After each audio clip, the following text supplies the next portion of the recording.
नमस्कार दोस्तों। इस वीडियो में मैं आपके सामने एक बड़ा विस्तृत विषय लेकर आया हूँ जो काफ़ी डीप है और इसको आप ध्यान से सुनिएगा, विशेषकर नए पेट्रोल पंप वाले। और यह विषय है इंस्पेक्शन ऑफ पेट्रोल पंप। दोस्तों, सबसे पहले मैं बताऊं कि एजेंसी क्या क्या हो सकती है पेट्रोल पंप की जांच के लिए। मल्टीपल एजेंसीज रहती है दोस्तों, और आप समझिए कभी भी कोई भी कहीं से आ सकता है।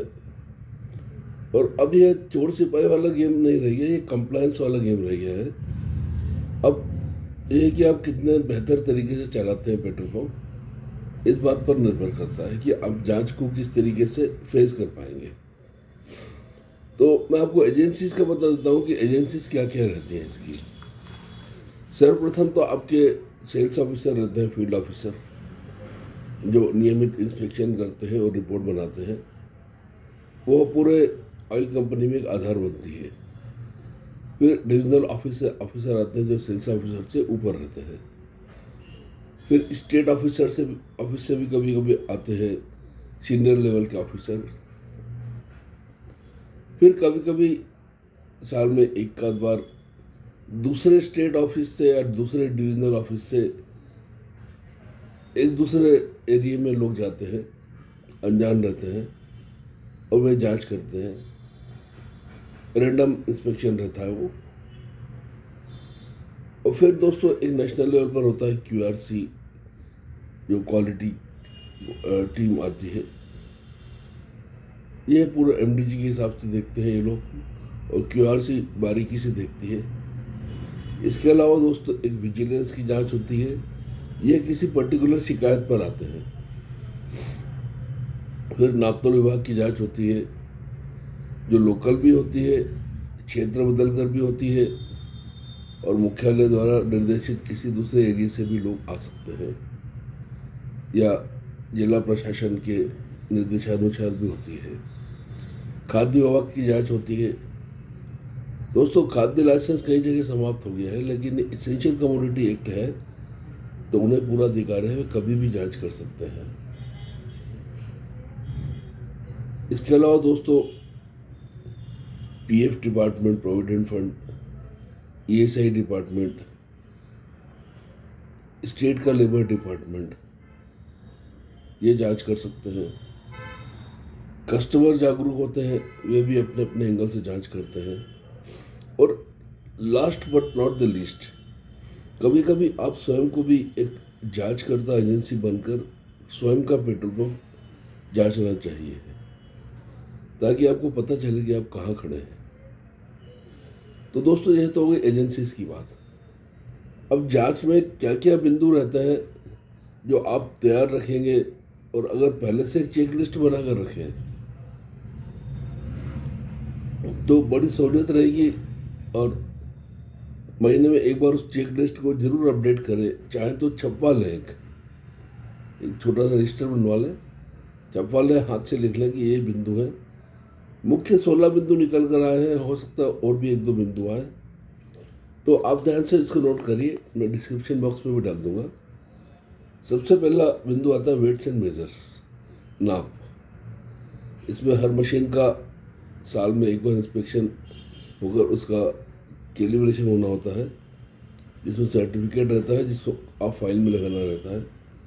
इसके अलावा जितने नाप होते हैं, 5 लीटर, 2 लीटर, 1 लीटर, और छोटे आप इस्तेमाल कर रहे हैं तो वे सत्यापित होकर उनका भी सर्टिफिकेट रहता है। वे 2 साल में एक बार होते हैं।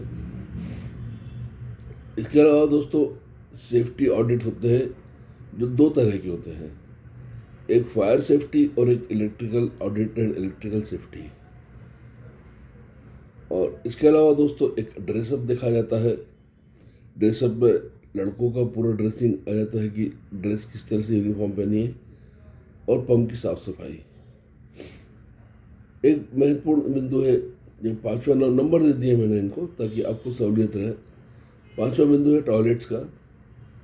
और टॉयलेट में दोस्तों 4-5 चीज़ें आती हैं। एक तो साफ सफाई, लाइट्स, फ्लश टैंक इत्यादि काम कर रहे हों, मग्गे साबुन वगैरह रखे हों, लाइट्स काम कर रही हों। और एक बेसिक पैमाना टॉयलेट्स का ये समझिए कि अगर आपका परिवार उसे उपयोग या तो योग्य समझता है, मतलब वो टॉयलेट्स ठीक है। कंप्लेंट बुक, सजेशन बुक ये होना चाहिए आपके पास, तो कोई कस्टमर मांगे तो उसे देना चाहिए। इसके अलावा लाइसेंसेस क्या क्या होते हैं मैंने मैनेजमेंट वीडियो बताया है आपको, उस हिसाब से सारे लाइसेंस अपडेट रखें और इस चेक लिस्ट में अलग अलग लाइसेंस नाम से लिख लें, ताकि हर महीने आप अपडेट करते रहें कि किसकी डेट रिन्यूअल की आ रही है निकट। सर्टिफिकेट्स वह भी आप तैयार संभाल कर रखें, मैनेजमेंट वीडियो में वो भी बताया मैंने कौन कौन से सर्टिफिकेट लगते हैं। बोर्ड्स डिस्प्ले होते हैं जो अलग अलग ऑयल कंपनी अपने हिसाब से बताती है, डिज़ाइन का पैमाना फिक्स रहता है, तो ये बोर्ड भी आप बनाकर उचित स्थान पर लगाएं, कोई अपडेशन हो तो उसको चेंज करते हैं। फर्स्ट एड बॉक्स तो हर जगह होना ही चाहिए, कंप्लायंस के लिए भी ज़रूरी है, मानवीय आधार पर भी ज़रूरी है। आपकी पंप पर कोई दुर्घटना चोट लगती है, पंप के आसपास भी लगती है तो अवश्य मदद करें। ऑटोमेशन अपडेट होना चाहिए।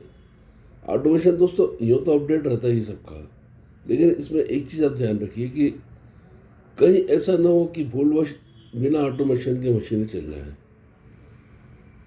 इसमें दोस्तों क्वेरी जनरेट हो जाती है, फिर जो सेल्स ऑफिसर होते हैं उन्हें भी ऊपर जवाब देना रहता है, और अगर संतुष्टिपूर्वक जवाब ना हो तो इसमें 1 लाख रुपए की पेनल्टी होती है एमडीजी के हिसाब से। तो ये चीज़ ध्यान रखें, और बिना ऑटोमेशन के कभी चलाने की आवश्यकता पड़ ही जाए तो बाकायदा कंप्लेंट करें और उसकी परमिशन लें। वाटर एंड फिल्टर, पीने योग्य पानी हमेशा उपलब्ध होना चाहिए, और आरओ ना हो कोई बात नहीं, फिल्टर होना चाहिए। इसके अलावा ल्यूब डिस्प्ले, अलमारी एक देती है, रैक देती है कंपनी, जिसको साफ़ सुथरा रख के ल्यूब के जितने ब्रांड्स चलते हैं आपके क्षेत्र में उनके सारों के डब्बे रखे जाएं, लगते भी अच्छे हैं और उससे बिक्री में भी थोड़ा सा सहयोग मिलता है। इसके अलावा लाइट्स सारी चालू होना चाहिए, चाहे वो कैनोपी की हो, ऑफिस की हो, यार्ड लाइट्स हो, और न हो तो आप कंपनी में कंप्लेंट करें, बी साइट हो खुद चेंज कराएं, जैसा भी हो अपडेट रखें उसे। और वहाँ पर भी चेंज कराते समय आजकल सेफ्टी नॉर्म्स हो गए हैं, वर्क परमिट वगैरह होता है, तो उस समय भी सेफ्टी का ध्यान रखें। दोस्तों सेफ्टी का इसलिए बोल रहा हूँ मैं कि कंपनीज तो बोलते ही हैं, लेकिन बहुत सारे डीलर सोचते हैं कि यार अरे ये कंपनी बोल रही, कंटालते हैं। दोस्तों कंपनी इसलिए बोलती है कि पेट्रोल जो है आजकल बहुत रिफाइन होने लगा है और अत्यधिक ज्वलनशील होते जा रहा है, तो जरा से भी कुछ दुर्घटना का अंदेशा रहता है। तो इसलिए इलेक्ट्रिकल कोई भी काम हो तो आप कोशिश करें आप स्वयं खड़े रहें और पूरी सेफ्टी का ध्यान रखें।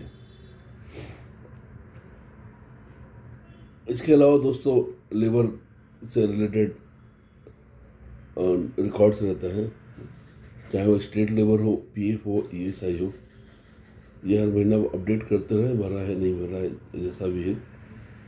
और दोस्तों ये तो इंस्पेक्शन के मुख्य बिंदु हो गए। सबसे बड़ी चीज़ होती है आपका व्यवहार। आपके पंप पर अगर कोई भी जांच के लिए आता है तो वो इंटेंशनली आपको नुकसान पहुंचाने या ऐसा नेगेटिव इंटेंशन लेके नहीं आता है, उसकी ड्यूटी होती है, उसे जांच करना होती है। और दोस्तों आप मेरा विश्वास मानिए, अगर आप पेट्रोल पंप संजीदगी से चला रहे हैं तो कोई मानवीय त्रुटि या भूल है तो वो ऐसा नहीं कि उस पर भी सजा देने को आमादा हो जाएंगे। एक तो दोस्तों देखिए बाहर से आते हैं लोग, इन्हें टारगेट रहते हैं, अपना घर छोड़कर इतना लंबा इधर उधर जाते रहते हैं, तो एक थोड़ा सा आप सौजन्यपूर्ण व्यवहार करें।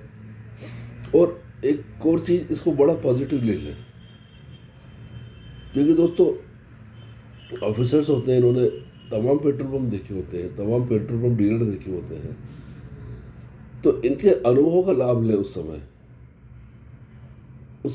आप इनसे अच्छी बातचीत करेंगे। अगर आपका पेट्रोल पंप इन्होंने एक बेसिकली ओके कर दिया, सब ठीक ठाक है उसमें, तो फिर थोड़ा सा फ्रेंडली हो जाते हैं भी। तो आप दोस्तों इनके अनुभव का लाभ लेने की कोशिश करें, आपको बहुत फ़ायदा मिलेगा, क्योंकि उन्होंने बहुत पेट्रोल पंप देखे होते हैं, इनको बहुत सारी चीज़ें मालूम होती हैं। तो कुछ बिंदु ऐसे बता के जाते हैं जो आपको फ़ायदेमंद होते हैं। और यह मुख्य चीज़ें हैं दोस्तों। आप एक चेक लिस्ट बना लें जिसे मंथली अपडेट करें। एजेंसीज क्या क्या होती है सारी मैंने बता दी है, डिस्क्रिप्शन बॉक्स में अपडेट कर दूंगा। और कोई भी एजेंसी आती है, कुछ भी जांच होती है, तो अगर आप ये चीज़ें चेकलिस्ट अपडेट करते चलते तो आपको बिल्कुल भी घबराने की ज़रूरत नहीं है, बल्कि आप उसको पॉजिटिवली लीजिए कि कोई अनुभवी व्यक्ति आ रहा है आपके फॉर्म पे, तो कुछ ना कुछ आपको सिखा कर ही जाएगा। वीडियो कैसा लगा आप कमेंट बॉक्स में ज़रूर कमेंट करें। वीडियो देखने के लिए धन्यवाद। नमस्कार।